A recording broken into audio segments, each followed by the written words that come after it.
Bonjour à tous, aujourd'hui on est le 13 février. Dans la nuit, on vient d'apprendre par voie de presse néerlandaise, comme par hasard, que la Commission européenne aurait décidé de ne pas ouvrir une procédure d'infraction contre les Pays-Bas à propos des licences illégales de pêche électrique qu'on avait pourtant révélées.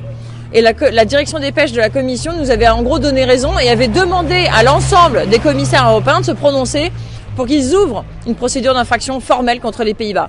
On apprend par voie de presse néerlandaise que la Commission européenne aurait pris une décision sans informer les personnes qui ont porté plainte pourtant. On est un peu dans le délire là, on nage un peu dans un délire de corruption et de collusion de la décision publique avec les lobbies industriels. Ça commence à bien faire. Donc on vous demande une chose, c'est demander au président de la Commission européenne, Jean-Claude Juncker, de s'expliquer par rapport à cette décision. Parce que si la Commission européenne a décidé de ne pas ouvrir une procédure d'infraction contre les Pays-Bas, alors on va s'en charger.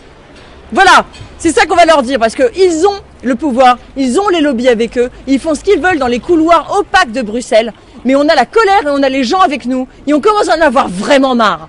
Voilà, donc là je reste calme par rapport à la colère qu'on a, parce qu'on a très peu dormi, on est au Parlement européen, cet après-midi c'est le trilogue, et c'est cet après-midi que peut se décider la fin ou non de la pêche électrique. Alors eux, ils ont le lobby industriel, ils sont soutenus par leur gouvernement, ils ont leur ministre, ils ont tout le monde, ils ont leur comité des pêches. Les pêcheurs français, ils ont personne. Il n'y a ni Macron, ni le ministre, ni le comité des pêches. Et c'est cet après-midi que ça se décide. Les seuls moments où on arrive à gagner, c'est grâce à vous, les citoyens, notre seule source d'espoir. Donc soutenez-nous, tweetez, on poste sur Facebook, on exprime notre colère, on exprime nos exigences de respect de l'intérêt général. Merci pour votre soutien.